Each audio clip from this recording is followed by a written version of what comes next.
You've probably been in crypto long enough to learn that there is a 4-year cycle where every 4 years, crypto goes through a parabolic move up. Now, since I came into crypto, there has been talk about a super cycle, a cycle that is much bigger than normal. And the question many of us are asking is whether this cycle will be that super cycle with institutional money coming into crypto, not just through ETFs, but perhaps through additional ways, as our guest today will be sharing. We are joined today by the real Randy Chavez, one of my best friends in the crypto space, with his own very successful YouTube channel and his own questions for our guest, Manu Choudhary from DeFinity. So help me welcome Randy to the show. Hi, everyone. I'm back in New York. Look at Dashi. Randy, so good to have you here. I'm glad you could join us for our interview with DeFinity. You've had a chance to speak with Manu a number of times. What have you liked about DeFinity before our guest joins us? I really love disruption. I love disruption, and take a look at first principles. Okay, whenever I look at a company and I say, okay, what are you doing? Are you taking someone else's invention and are you improving on it? Or is there a problem that nobody is solving right now, and what are you doing to solve it? And a lot of big institutions, they were weary about crypto for a while, and he's been at the forefront of kind of bridging that gap between big institutions that don't even say crypto, say like digital assets, and they've been kind of walking them through, holding their hand about self-custody, about forex trading, spot trading, and then merging all of this with crypto and having a bunch of things on their network, such as getting on Fireblocks, and slowly been building the last couple of years. And that's one of the things that checks off a really big box of, hey, what issues are you solving? And it doesn't seem like anyone else in the space is doing that, at least not at this level. So Manu's been, and it's not like he's someone that's strictly from crypto and then trying to cross over. He's been in the banking industry for like 20 years and then got into crypto X amount of years ago. And now that he has that knowledge from both spaces, he's like one of the perfect ones to merge them. So yeah. Exactly. When I'm looking at crypto projects to invest in, I always ask myself, what problem are they solving? And is that problem relevant? Like, is that really going to create some growth? Does it solve some real problems? Is there a real use case for that? Because businesses are really created to solve problems, right? So we go to the store and it solves the problem of having all this food available for us to easily purchase with our money at hopefully as low of a cost as possible. It solves the problem for us. And that's why stores, if they do that effectively, are successful. And so businesses need to solve problems. And so in the crypto space, I look for those crypto projects. I don't touch those meme coins and other things. I look for ones that are substantive, that solve problems. Now, our guest is here and joining us. So why don't we bring him on? We can ask what kind of problems DeFinity solves. Manu, thank you so much for joining us. Hey guys, how you doing? Fantastic. Doing all right. Great to see you. Likewise, Randy. Likewise, Jay. Thanks for having me on again. Yes, excited to hear you've been sharing some updates with us over the past couple months with things going on with DeFinity. But before we get to that, like, what is DeFinity? For those that are new, have never heard of DeFinity, what is DeFinity and what does DeFinity do?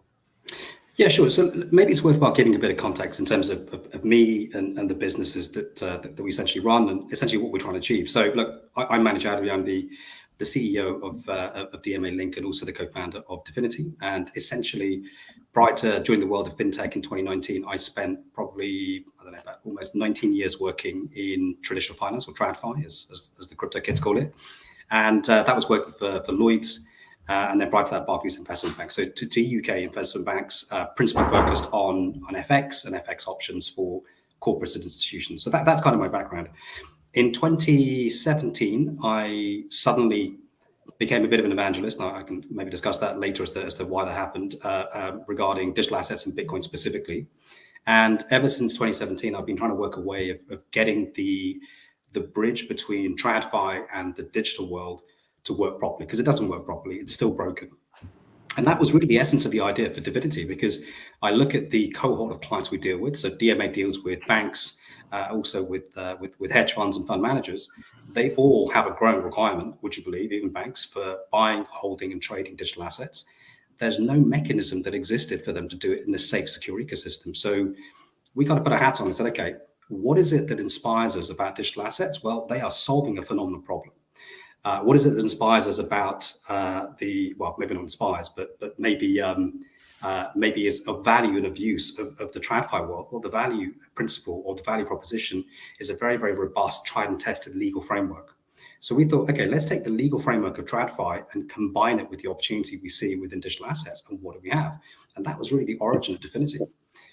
So it was really built to help bridge the gap between TradFi and digital assets, but use the same legal principle, the same legal framework that existing counterparties in TradFi used to. So fund managers, banks, hedge funds, proprietary trading firms. So in other words, if I were to summarize that, traditional institutions that were able to invest some of their funds in like foreign exchanges and other traditional finance things could then use the same platforms that they're used to, essentially go a same route that they're used to be able to get exposure to crypto?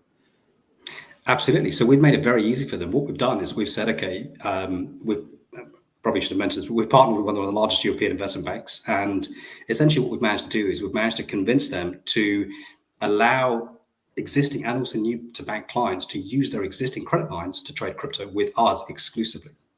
So if you're able to trade FX, bonds, equities, commodities, whatever you're trading, and you have a credit line of, let's say, I don't know, 20 million bucks or 50 million bucks, or you have cash collateral, or you have G4 government bonds, so US, UK, German, and Japanese, you can use any of those to trade with us within milliseconds. So the process is very easy, very quick, and we've used existing documentation. So effectively, when it comes to institutions, typically what they do is they access what's called a prime brokerage. So a prime brokerage is a subsidiary or a division within an investment bank, and they essentially work as the mechanism for them to access credit and capital markets and financial markets. So you go along with a hedge fund, you say, I have, I don't know, $100 million of cash, and they will leverage it 20 times and give you $2 billion of credit lines, and you can do as you wish with that. So when you go and you talk about exclusivity, how long is the timeline for that? Is it for 2 years, is it for 5 years, 6 months? And is there a potential for renegotiation when the X amount of years is coming up? Can you renegotiate and renew it? Sure.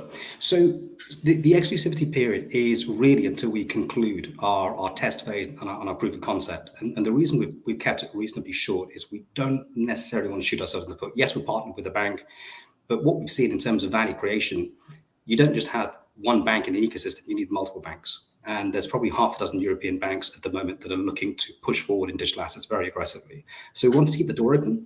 Now, obviously, we are very grateful that this particular bank has looked at our model. They love the model. They're very excited about what we're trying to do. And they've started to back us with their balance sheet, which is $1.5 trillion. It's enormous. So for that, we decided that we obviously want the initial phase to be exclusively with them. But realistically, we want to give clients the option and the ability to be able to trade with other banks within that same ecosystem. So if you think about the bank is basically the backstop. They are underwriting the credit of all the trades. So you may be trading with a hedge fund, you may be trading with a digital asset market maker. What the bank is doing is it's ensuring that if one of those trades fails, that you are made whole. So there's no risk of an FTX scenario whereby assets disappear into Alameda Research to do God knows what. None of that happens.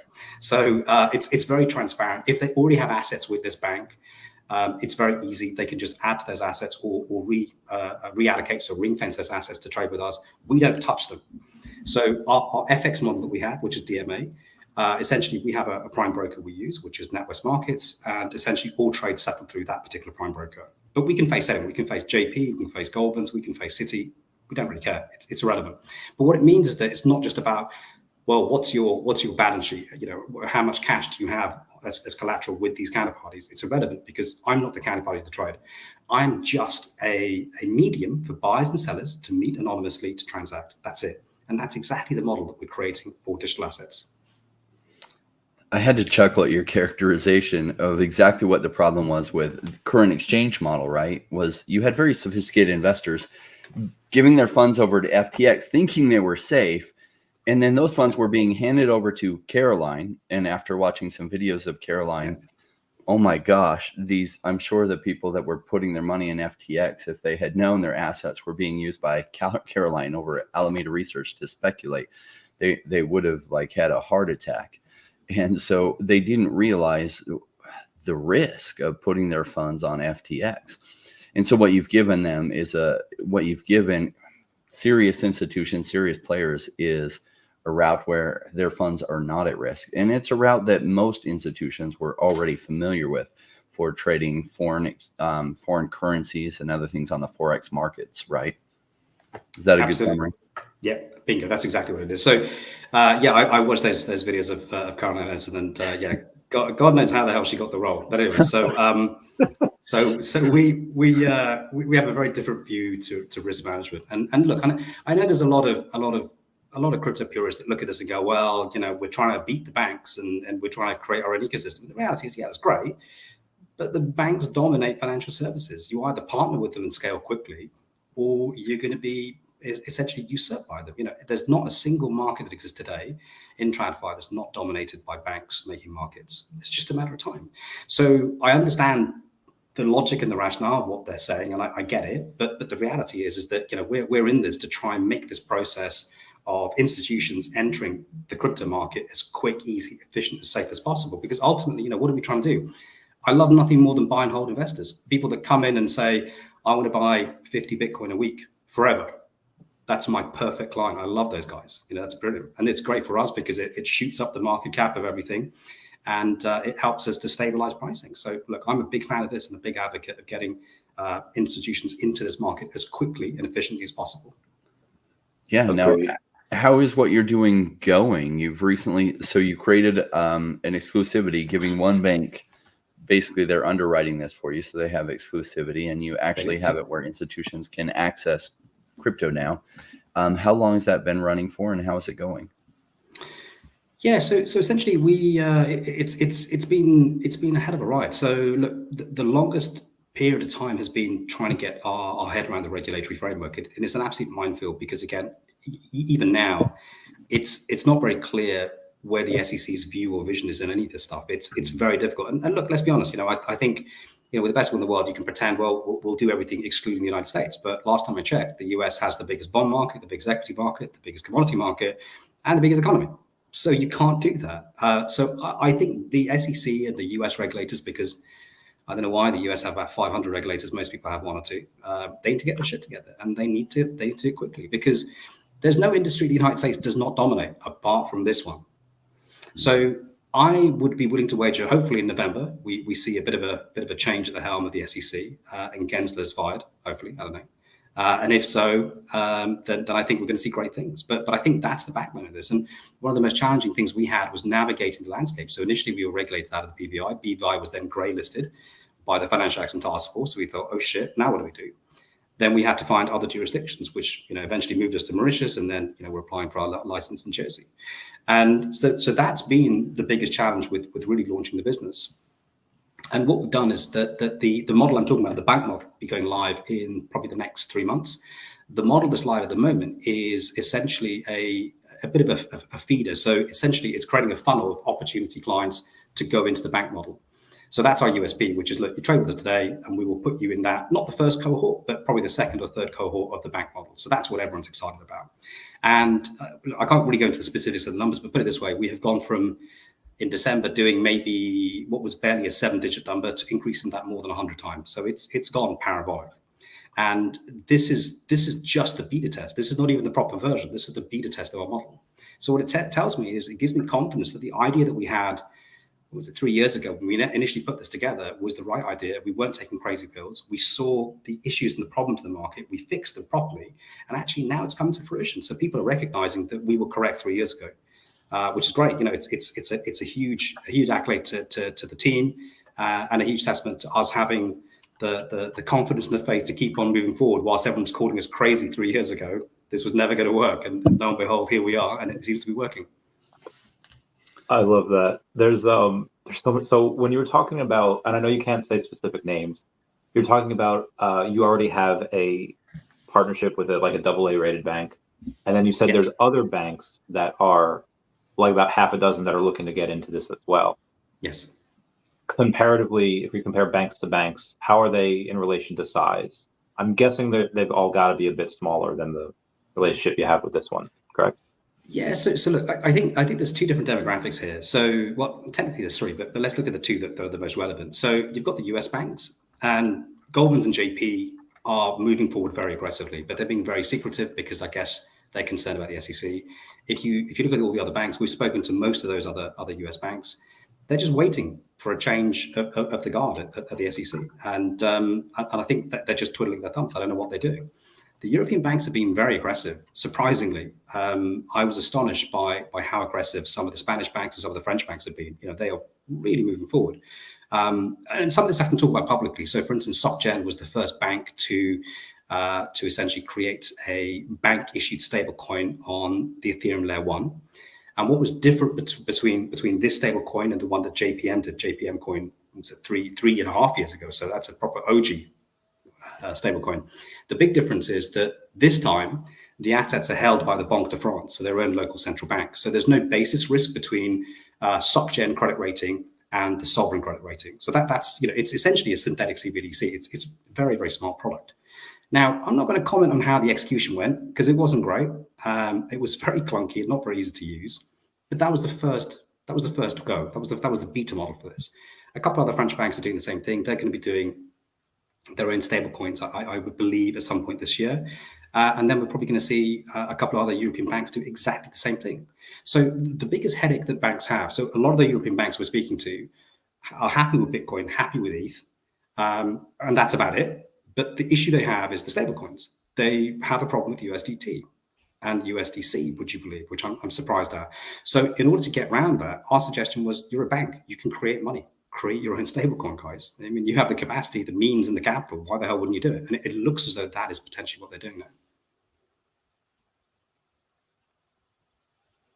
Rain, you're on mute. Great question.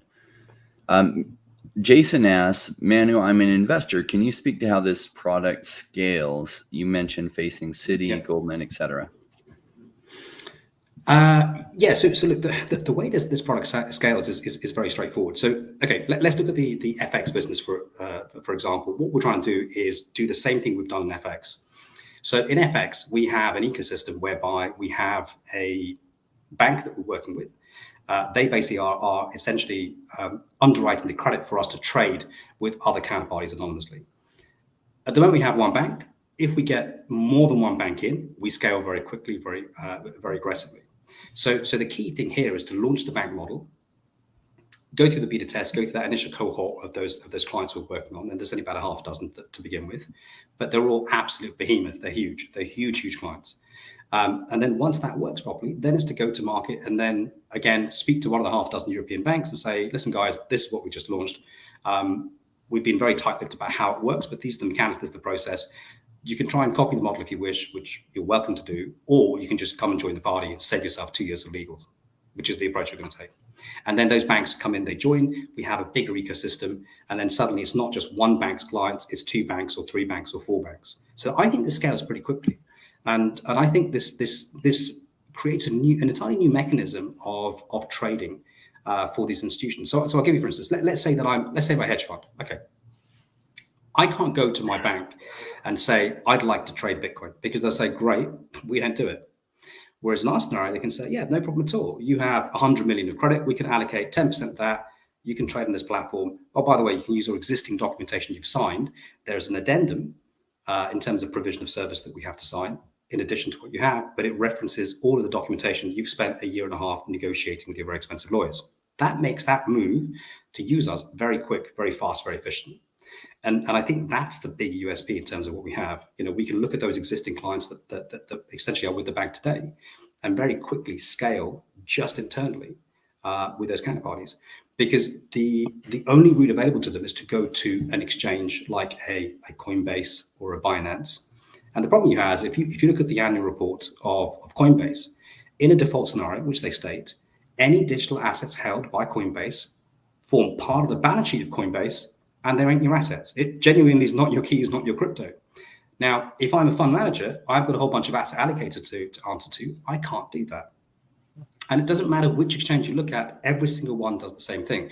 There's no client money rules today that exist for digital assets, and there probably won't be for another 4 years. And none of these platforms and none of these exchanges have credit ratings. Yes, Coinbase is listed. It doesn't have an S&P, Moody's, or Fitch credit rating. So a lot of these asset allocators who really call the shots with where money is put are saying, you need to get into digital assets. You need to buy Bitcoin, you need to buy ETH. But they're saying it has to be with a credit rated entity. So it has to be with a counterparty that has a credit rating that is investment grade, i.e. it's better than triple B minus. That does not exist. And we automatically fix that because the bank we're dealing with has got a double A minus credit rating.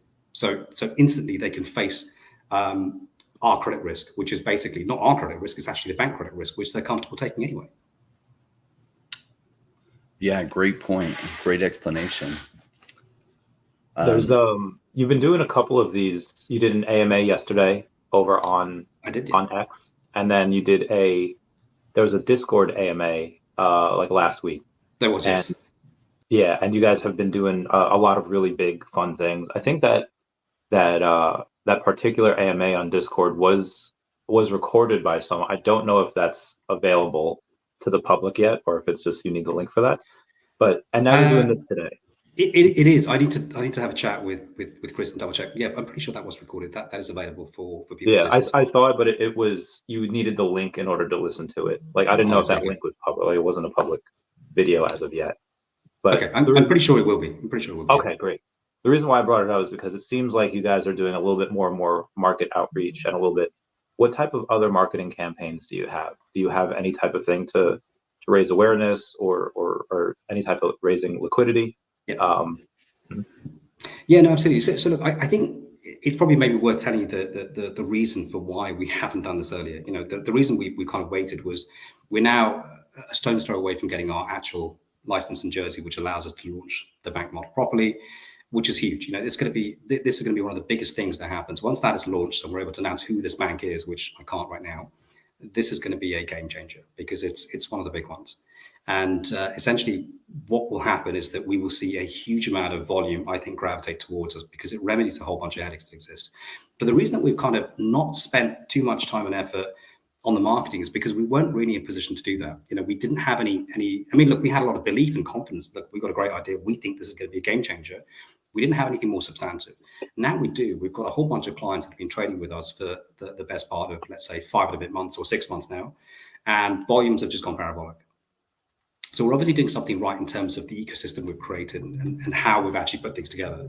So what we've looked at is we're waiting to make sure that, again, we're not taking crazy bills. We do have a credible business that is scalable, that works. So again, I see a lot of projects out there that have a lot of hype. They have a lot of a lot of marketing that helps people to understand how awesome they are, but they don't have an underlying business model. Our business is going to basically become EBIT positive probably in the next 6 weeks. That's remarkable. That's before we even launch the bank model.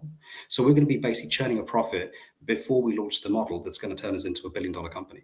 You know, which I think is incredible. So the point, I believe, to really up the ante of the marketing is now. So one of the things I wanted to, and again, this is an exclusive for you guys, is announce that in order to get more eyes on the project, so at the moment we're on DEXs only. So we're on the BSC layer 1, we're on the ETH layer 1 as well. So on PancakeSwap and on Uniswap. But essentially, we're going to be listing later on this month onto MEXC. So we're going to be listing on a centralized exchange to make it easier for people to get excited to buy the token and experience the benefit of the utility of that token. That's amazing, because right now it is a little bit harder for non-native crypto people to go in and try to send some ETH over to, you know, Uniswap or PancakeSwap and try to swap that. But to get on an exchange like MEXC, which anyone can use in the US, I think you need a VPN, but most of the rest of the world can use it. That's really exciting. Yeah, absolutely. And I think also, look, if you look at 80% of all crypto trading or 80% of crypto volume is done on the centralized exchanges. It's not done on the DEXs. So there's additional layers of complexity. You know, Uniswap is bloody awful. It's so clunky. You know, when I first started using it in 2017, it was just almost impossible. I still find it very challenging. The slippage is terrible. It's just, the issue with bots and everything else, it's terrible. So it is a nightmare. It's a challenge. But now we're in a position whereby we really want to get eyes on the project because we're doing something very, very unique, and we're doing something that is scaling exponentially. Agreed. So yeah, that's big news. MEXC, good centralized exchange. I use it a lot. Question about came from one of Jason Pena again. Have you considered also moving it to Base? As like, I'm glad that you've been on PancakeSwap because that's made it really easy to get it for me on the Binance Smart Chain with really low costs, even when ETH fees go through the roof. PancakeSwap's been, or on Binance Smart Chains, made it easy for me to continue to accumulate. Have you considered also extending that to Base? As I see a lot of the DEX action probably is going to go towards Base. Yeah, so that we had this discussion a lot, and my view initially was to try and get onto a couple of layer ones, but unfortunately the layer ones we were looking to get onto just didn't really do what I expected them to. So look, I've been a big fan of Cardano for a long time. I'm hoping they do something at some point soon because the build is great. There just ain't any products. It's the opposite of Solana. Where the build is not great, but there's a shit use of utility. There's the thing. It's like I think that's fundamentally the issue that we have here. So look, it's definitely something that we're considering. Would it be Base? I'm not sure. I think realistically, it might be a layer one that has a little bit more robustness, if I'm being very honest with you. But it kind of depends. This is something that we have a discussion about every couple of weeks. And I think ultimately we're going to be led by the community in terms of what they actually want. I think for now, we'll leave it as is. But yeah, we're open to it. We are seeing that a lot of people are coming in that they're new to crypto and they're getting a Solana wallet and being able to exchange on that pretty easily. So Solana would also be a great choice. Yeah. I think Jason clarified here, sorry, on ETH Coinbase wallet so that people can swap right through the Coinbase wallet. The decentralized one, I think, is what he's talking about. I don't know what steps you have to go to get on that. I've done that. Swapping, that's how I'd buy DeFinity. I'd buy it on Coinbase wallet. Okay, so it is already there. Yeah. Swap ETH for it. But yeah, in order to buy DeFinity, you do what you have to do. And that's what I did. So look, we obviously got to taken a step forward to make that a lot easier and make life less of a headache for people that want to actually go out there and push the token. Yeah. So Senti Crypto, great news. MEXC is a solid and popular central exchange to use. And that's from Randy. I was pumped. I was like in the group chat. I was like, go crazy, folks. Go crazy. Yeah, that is awesome. This is great for liquidity. This is great for being able for people to trade a lot. And the volume's been fairly good. It's been a great improvement in volume the last week. I think a lot of that does have to do with you guys really putting yourselves out there, whether it's on Discord or on X or on here. I'd imagine this is going to be the first of X amount of exchanges. Is there a whole marketing campaign strategy for that? Or is it like we just got to take it step by step, focusing on the core of the business, and liquidity is secondary for now? Yeah, so look, I think it's something we're doing in tandem. So the way I want to play this is essentially that we hit a whole bunch of milestones internally for the business, which I think that, look, fundamentally the most important thing is the business pushes forward and scales and grows. That is the most important thing as far as I'm concerned and the team's concerned. Once the business hits those milestones, as we've done recently, that's when we need to then focus on making sure there's greater awareness and there's a broad understanding of what it is we're doing, how we're doing it, what the offering is. So absolutely, there's a marketing campaign that we launched in conjunction with MEXC to increase awareness and raise awareness of the token, raise awareness of ours and what DeFinity is trying to do. Once that is bedded in, there will be obviously a couple of milestones we need to hit over the next 3 months. Once they're hit, we will then look to list on another exchange, one that's probably a little bit bigger with slightly better liquidity. And again, to do exactly the same thing, which is just to raise awareness of, again, what we're doing, how we're doing it. I think once we're on a, I don't know whether MEXC is a tier 2, probably is a tier 2, but let's say we're on a tier 2 and a tier 1 exchange, I think that will be it. That will be done. I don't think there's additional benefits of being listed on 25 exchanges. I don't really see what value that brings. I think if you're on one tier 1 and one tier 2, you probably have opened the door to a broad enough demographic to come along and buy the token. And I don't necessarily think it's effective or efficient to be on lots and lots. I mean, I don't know, it could be wrong. I mean, maybe we'll do more than one, but I suspect that probably will be enough.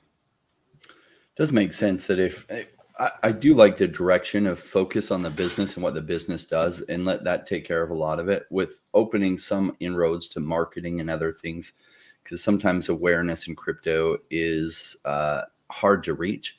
But it's funny how when you have a really good story and your project is doing lots of the business it's supposed to be doing, that just amplifies when awareness does come around, the growth potential of the token. As an investor, I like to invest in projects where I feel like the awareness is really low, but they have something really cool that they're doing, a problem that they're really solving, and then awareness goes really high, and that's what creates the big swing in the price that I really enjoy. And, you know, awareness on DeFinity has been really low, which has been amazing to me. And the community, I know most of my community has also liked what you're doing at DeFinity and are big believers in what you're doing. So thank you for joining us so much and being a strategic partner with the channel.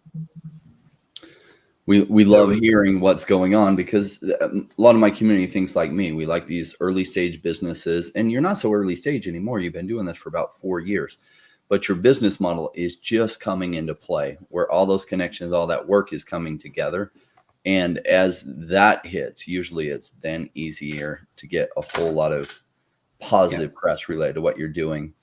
And at a certain point, when tons of trading volume happens on your token, all those other tier 1 exchanges are coming to you. Instead of saying, hey, yeah, if you want to list on our exchange, it'll cost you 500,000 or $1 million or whatever their prices are. They come to you and say, can we list your token? Yeah, absolutely. I think that's something we're kind of looking forward to. And again, look, in terms of the other things that we're doing that it's worth mentioning is look, we're going to publicize a couple of partnerships we have in the pipeline, and these are partnerships with some very, very interesting crypto projects that are working again on solutions that remedy real world issues and real world problems. So again, that will be coming out very, very soon. But I often get asked this question by people saying, well, who are your rivals and what are you doing, and how do you create barriers to entry, and what are you going to do to defend your position? And the reality is that look, there's loads of people trying to do what we're doing. And the reason that you're right, as a business, we've been around for a couple of years. The reason it's taken so long to get here is when you're negotiating legals with a bank, they ain't fast. They'll go to their external legal counsel, and they will take a long time. It took us 2.5 years to get all the documentation into a position where everything worked properly. And to be honest, what we were doing was we were adding an extra product, which was digital assets, to existing documentation. It takes forever, and it takes a lot of time, effort, and a lot of money. So the biggest barrier to entry is that legal framework that we have. That is what's probably going to keep the wolf from the door for long enough for us to scale quickly. The other thing that's really interesting about digital assets, and very different to TradFi, is that one of the partnerships we've had so far are very collaborative. So, for instance, on paper, if you look at One Trading, which is formerly Bitpanda Pro, they have a rival business, and you look at their business and think, well, surely this is going to cannibalize your business. But the reality is, the guys that set that business up, the guys that work there, they're ex-JP guys, on the FX side of things. Very smart chaps. We get on really well. Again, just because we're cut from a similar cloth. We're TradFi guys. We love crypto. So that's quite unusual. Most TradFi people hate crypto. So we get on very well with those guys. We've got a great relationship, and we are looking to scale with them. What we discovered very early on was they are building probably the world's best derivatives platform. It's amazing. I've looked at how it works. I've looked at the tech. It's remarkable. It's amazing. I instantly said, look, guys, I can't compete. What you guys are building is going to be the best thing on the street. So I'm not going to bother competing. What we're going to do is, if we have derivatives clients, we'll just introduce them directly. And they looked at our bank model and said, wow, when you launch your bank model, this is going to be incredible. So they will be part of the bank model ecosystem. So it's very collaborative. Whilst we should be direct rivals, we look at this and think, well, actually, our demographic clients is slightly different. We're trading spot, they're trading derivatives. And yes, there's a lot of overlap between those clients, but quite frankly, we could spend a lot of time and effort competing with each other, or we could just work collaboratively. And we have a whole bunch of clients that will trade derivatives that we've already onboarded, we're already trading with, and vice versa. So I think it's a very it's a very virtuous circle that we create with it. So it's very unusual. And that's one of the very interesting things about crypto is that it's much more collaborative than TradFi. TradFi is very ruthless, very cutthroat. And of course, there's that element that exists in crypto, but it's refreshing to see a very different way of behavior, or very different kind of behavior that we're seeing from a lot of the people that are coming into that marketplace. I'm glad you brought that up because I forget what movie it was where I think it was $1 Million Baby, where you had Clint Eastwood going and asking Hillary Swank like, where are you weakest? And she's like, well, I'm older, I'm not as strong, and I'm not as experienced as this opponent. And it's really big for people to know their weaknesses. Like, for example, you mentioned that you could not compete with them in their in that particular trading, but you guys do really, really well in spot offering. So derivatives offering, you can't compete, but you do really well at spot offering, and the cross-pollination of some of these, where if you can't beat them in one thing, join them, and they're basically would be advertising for you. Like, how much percentage of clients do you think you'll get just from them going for the spot offering? That's a good question. I think when we launch our back model, quite a lot, and vice versa. I think when they fully launch their derivatives platform, they're going to get quite a lot of interest from us too, because what's unique about what we're doing is we're enabling the bridging of TradFi credit. If they can plug into that, they can bridge the TradFi credit into the derivatives platform as well, and they can essentially do the derivatives platform. Sorry, that's just one of the other founders plugging something in the background. Hello, everybody. Hi. So it's really interesting, but also the big difference between I guess what we're doing and what they're doing is they're looking for institutional clients, but they're also looking for ultra high net worths and high net worths. We don't face and we cannot face individuals, which was a decision that we've taken and a decision we made because my background is corporate institutions. Michael, who's just disappeared to get some food, his background is corporate institutions. Ashwin's background is corporate institutions. Chris's background is corporate institutions. So we didn't, with the best one in the world, yes, there's a lot more margin, a lot more volume, a lot more money to play with that market, but it's not a market we understand. So if it was put up to scrutiny to say, how confident are you building this business? The answer is, well, we have never done it before. So it's not something we do, but these guys are actually looking to face those ultra high net worths and high net worths. Now that's interesting because actually they could then potentially be a means of acquiring our token, because again, we're going to list, once we list on MEXC, we will then list on one trading. And the purpose of that is then to allow institutions to buy and hold our token to get trading discounts. Well, perhaps some of those holders may be high net worths and ultra high net worths that are trading and want to access our anomaly detector, which is the main or the principal utility of the actual token.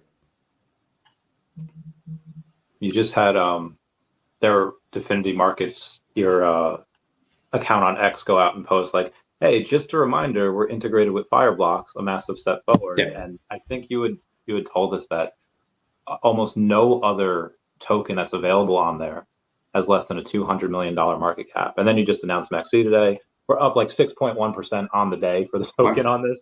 We're up like 7% yesterday too. That's not bad.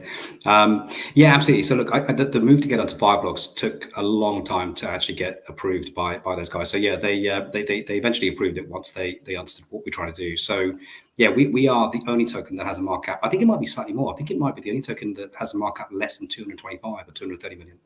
So we have a lot of room, a lot of headroom to go for between our 7.5 or 8 million market cap today, and I think where fair value is, which is a lot higher. Yeah, it's funny. Like a lot of people that come into the crypto space don't understand what we really are as early stage business investors. And sometimes, like, I like to invest in the ones that have some problem that they're solving, and they're just on the road of that, and awareness is still low. And what's funny is you and I were introduced like a couple of years ago, and Paul came, you offered Paul to join us for Wednesdays. And so I'd known Paul for forever, but I didn't really know what DeFinity's token was about. And we had a conversation about it 6 months ago. And I was like, oh my gosh, this is huge. What you're doing is really cool. It's solving a real problem. And I started then loading up on DeFinity's token like crazy. And really, once I understood what you were doing behind the scenes, have made a conscious effort to bring you on as much as possible so that my audience can become aware, because these are the type of projects I love to invest in. because you're solving a real problem and you're connecting up institutions to be able to buy crypto in a way that they're used to. Now, why would institutions go this route rather than just buying a spot Bitcoin ETF? Okay, so there's a couple of things that are quite interesting. So why would they go this way rather than buying spot Bitcoin? Absolutely. So look, they could do. I'm a big fan of Cathie Woods. I think she's awesome. Big fan of what she does. But do I really want to be paying 25, 30 basis points per annum just to give her the privilege of holding my assets for me? Probably not. So I think it's great. I love the fact that we have these ETFs. I think it's a great step forward in the legitimization of digital assets as an asset class. The biggest arguments I get into with a lot of my friends that are still in TradFi is they can't get their head around it because they just don't understand, well, why does this exist? They don't understand what and what they don't understand. And I was the same. I was for many years. The banker in me was like, well, you can't just invent a new asset class. That doesn't happen every day. Well, it doesn't. It happens every couple of decades, and that's what's happened. So they haven't got their head around the fact that this is a new asset. And I think the fact that we have ETFs, even though the SEC only accepted the applications begrudgingly, but those 11 are wonderful at opening the door. What's going to happen is people are going to go in, they're going to use those and go, this is fantastic. Okay, cool. We understand how this works. It's very expensive. How do we make this more cost effective? How do we make it safer? How do we make it more scalable? Because Bitcoin's great, but what if I hold a bit of Ether? What if I want to hold a bit of, I don't know, let's say some Binance, maybe not Binance Smart Chain, maybe some Cardano, for instance, or something else, or some Ripple. How do I do it? Well, there ain't a Ripple ETF. So what do I do? And you can, there are what are called ETPs, so exchange traded products, and there's lots of people, like for instance, the good people that Cathie Woods has partnered with, that offer ETPs, exchange traded products that will give you a combination of these things. But again, you don't own those. You can only essentially you own shares in a vehicle that owns those assets. So what's going to happen is there's going to be a increased legitimization. There's going to be more demand to go into this asset class, and then people are going to think, okay, this is not very efficient. We're paying way through the nose to do this. Can we do this ourselves? And if so, how do we do it? And that's the point in time where we come along and say, well, you can do it basically with us. You can have custody with whoever you wish, Fireblocks, for instance, and you can use the bank that we're partnered with to custody your fiat or your bonds, and you can trade with us immediately. And essentially, there's no exposure to risk facing us. There's no counterparty risk. There's no credit risk. Because one of the other points to mention here is that although BlackRock, the BlackRock ETF, obviously is one of the largest that exists today, their custody is with Coinbase, which is great. But last time I checked, they don't have a credit rating. They don't have a very big balance sheet either. And likewise with EDX, which in my head always sounds like some kind of erectile dysfunction medicine, but it's not. It's an exchange that was launched by Fidelity, and who was the good wholesome chaps, the high frequency guys out of Chicago, Citadel, those good chaps. Who we love, again, it's a subsidiary. It's not very well capitalized. It does not have the same credit rating as Fidelity. I wish it did. It does not. So there are some very interesting and unusual opportunities. The other point that I'm often asked is, why would a bank partner with you? Why would a bank not just do this themselves? Which is a valid point. And it's a question I was asked by a lot of investors early on, saying, well, surely banks have got traders. Yes. Surely banks can build risk models. Yes, they can. But the issue is that it's very difficult for them to get internal sign-off to go out to market, spend, and banks typically spending clips of 10 or 20 million at a time to do these things, huge amounts of cash without knowing whether the model even works. So a very easy way for them to beta test it, and obviously, yes, notwithstanding the fact they probably spent $1 million on legals, is to partner with people like us, see how it works, and then say, okay, this is pretty interesting. We can now deploy our own capital into this. We can take a stake in this business. We can actually really put some rockets on this and build and scale. And it saves them a lot of time, effort, and money. Because as long as we go out and we use credible infrastructure, so for instance, when it comes to order matching, execution matching, we're working with a company called Talos, which is it's a unicorn, it's $1 billion company. When it comes to the custody element, we're using Fireblocks, which is, I think last time I checked, worth $8 billion. So these are tried and tested solutions. I mean, obviously we have built tech ourselves, but again, they've not been scrutinized by the bank and they will not be used by the bank.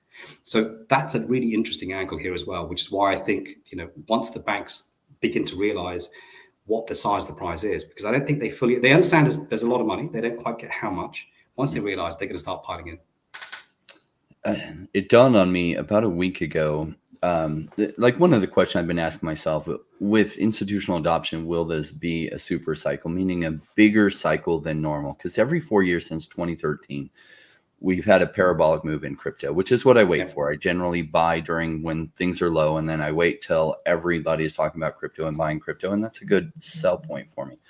But a super cycle would take us maybe 4 or 5x total higher for the market caps and where they hit. And will that happen? And it dawned on me as I was listening about a Japanese company that copied basically Michael Saylor's strategy.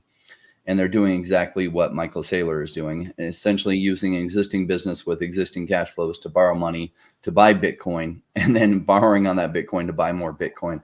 Yeah. And I thought, oh my gosh, this is going to be a monster, because we're probably going to see 10,000 different companies doing that, which will cause a speculative bubble that will be crazy, and probably then burst pretty big, because that in itself reminds me of the housing bubble of like, the US and Canada went through a housing bubble in about 2002 through 2007. Whereas housing values went up, people borrowed against them, bought more houses, and there were more until the house of cards collapsed. But I was like, wow, if a bunch of people started copying Michael Saylor's strategy, that would cause Bitcoin to go crazy, and green candles create more green candles. But that will also get everybody in the world completely focused on Bitcoin and crypto. And you will have all these institutions and banks saying, oh my gosh, how do we get in on this right away? Which you're set up for that. Oh, we already have the infrastructure. Otherwise, it's going to take you 2 years. But come partner with us. We'll get you access. Your clients can have access. Partner with us. So if it does go that well, that is the perfect scenario for everyone, all these banks, to feel like they don't have time to build their own stuff. They need to have access now, which you've already been setting up. Yeah, look, absolutely. So look, there's two demographics that we're catering to. We're catering obviously to this new cohort you're talking about, those that are looking to enter the market that are not necessarily at today. And there's also the existing cohort. So there's a whole bunch of hedge funds we're speaking to today that are trading crypto, and they are, they've got 50 million with KuCoin, they've got 50 million with Binance, 50 million with Coinbase, so on and so forth. They're tying up hundreds of millions of dollars. Whereas with ours, it's like, if you already have a $100 million line with this bank, you don't need to do anything. You can just use the existing line you already have. It's so capital efficient. It's incredible. So what we're going to do is we're going to suck that volume out of these exchanges into our platform, because it makes it much easier for them to trade. It's an environment where they are not worried about, well, I've got 50, so I'm probably going to lose only 50 if one of them goes bust, or 100 or 2. They don't have to worry about any of that. And again, people say to me, well, hey, banks go bust. And the answer is yes, they do.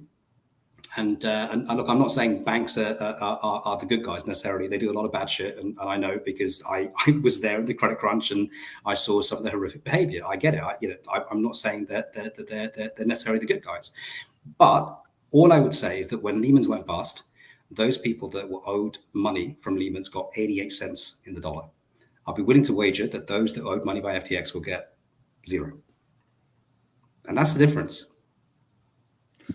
Yeah. They, I think they just got, for FTX, they just got I think it was Unfolded that just reported it.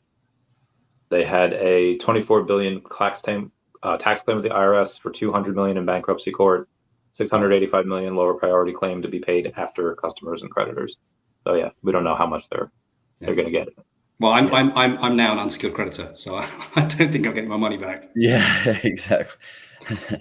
That is the risk, right? When I hear those big numbers on exchanges, it just makes my head blow, because the current model with exchanges is that if they go down, your assets are reflected as their assets to pay off first their creditors, yes, then you, which is such a risky model, right? So your funds, and you're used to holding your funds, you send them over to exchange. They're technically not your funds anymore, sitting on that exchange. And so to have 50 million tied up in there, even if they have it diversified across a bunch of things, your model is just a safer model for them. Yeah, definitely. I mean, look, I guess someone said something really interesting the other day, and they said, look, you're a bit like a more efficient, slicker version of MetaMask, which initially I found offensive. I was like, no, it's completely different to our model. But actually, I kind of understood what they're saying, which is that with us, you can custody with whoever you wish. You can custody with 5 blocks. So you keep your assets. I don't touch them. You've got a line of credit with this bank, and you can trade all day long. And it's only at 4 p.m. London that you have to settle the trade. But if you bought 100 Bitcoin and you sold 99, you don't need to have an exposure of 100 Bitcoin with me or to the bank. It's actually just the 1 Bitcoin. That's it. So actually, because we net settle these trades, your exposure is really quite small. So I guess there's an element of truth of what they're saying, because we've separated and segregated custody of fiat, custody of digital assets, and trade execution. So we're just a trade execution venue. Who you custody with, we don't really care, as long as there's someone credible. And again, with our bank credit model, you've got that element of essentially credit lines all covered as well. Yeah, great explanation. Well, we're 50 minutes in. Emmanuel, we had asked if you would stay after for a discussion with our private Discord members. These are the Crypto Rain family private Discords, which you can only get access to by joining the Patreon. And we asked Randy to join us there too. So do you have any further comments for this or any final statements? And then we'll end this stream and we'll start the next one. Yeah, I mean, what I would do is I'd encourage everyone to do as much diligence and research on us as possible. I would encourage them to look at some of the tech that we built. We built a risk engine called the Anomaly Detector. We built this specifically for banks. And essentially, you get access to the Anomaly Detector by buying and holding the DEFX token. That's the principal utility of the token. And this is probably one of the most, for anyone who's a trader, this is probably one of the most accurate models of forecasting volatility events. So essentially I'm not going to bore you because I know we're running out of time, but essentially what it does is it looks at a 60-minute horizon. And in that 60-minute horizon, about 85% of the time, it accurately predicts large asymmetric moves across 12 different assets. So look, we think it's huge, it's phenomenal. This is the initial phase. We're also launching a bunch of algos as well, so execution algos, and also market making algos, which we're beta testing over the next 4 or 5 weeks. So we've got a really interesting pipeline of AI-powered tech that we've built in partnership with our friends at Axion AI, who are also, again, our partners and shareholders in our business too. You bring up a really good point. I see in crypto space a lot of people chasing different AI projects, but what does crypto and AI really have to do together? Like, there's 2 areas that I see AI massively improves things for us. One is essentially an anomaly detector, kind of reading through massive amounts of data to detect when things might shift another way, because a computer can see that faster than we can process all that data, which is essentially what you created. So DeFinity is also an AI project. And I do see, like, I got another white paper on an AI project. I'm tired of all these AI projects that they're not really doing something substantive, whereas DeFinity's anomaly detector is actually very substantive, and you have existing clients that are using it to make trades and trading against it very profitably. Yeah, that's not what they're supposed to do, but that is what they're doing. Yes, it's supposed to be for managing risk, not for taking risk. But again, look, I'm not going to pretend that we were smart enough to realize that when we were building it, it would be able to generate alpha. I wish we were very fortunate that we built such a great risk engine. It does potentially make money. And then we kind of thought, okay, well, what if we turn this into an algo? And actually, could we make this into an execution algo or a market making algo? The answer is yes, and it works pretty bloody well. Awesome. Ray, before we bounce, how many people we have here? 281. Nice. Do the last, you guys have DeFinity Markets just put out like a minute video, minute 30 video, just kind of saying who you guys are. Is there any more of those videos coming out? Like, hey, we're going to do this, once a month or once every quarter. Yeah, so look, absolutely. There's a lot of people that have asked us to do explainer videos in terms of, again, the core business, some of the stuff we're doing around AI, how we're pushing the envelope. So look, the problem is, I think the problem is that I found is that when you're in the weeds building stuff, you think a lot of this stuff is bloody obvious, and then when you speak to people, you think, oh, actually, it's actually more complex, and people just don't get it. So absolutely, we have done not a wonderful job of marketing some of the very cool things that were built, and we've realized that, so no, we're going to address that. So maybe not once every month, probably once every 6, maybe 8 weeks, we'll be looking to add a little bit more content to get people's heads around what we're doing and how we're doing it. Cool. Thank you. Thanks All for right, having gentlemen. me for your time. Thank you for joining us. I will send you the link, the new StreamYard link here. And for those in private Discord, I will send you the YouTube link to that. It is only accessible by having the link directly. Thanks so much, everyone. Bye, guys. Thanks.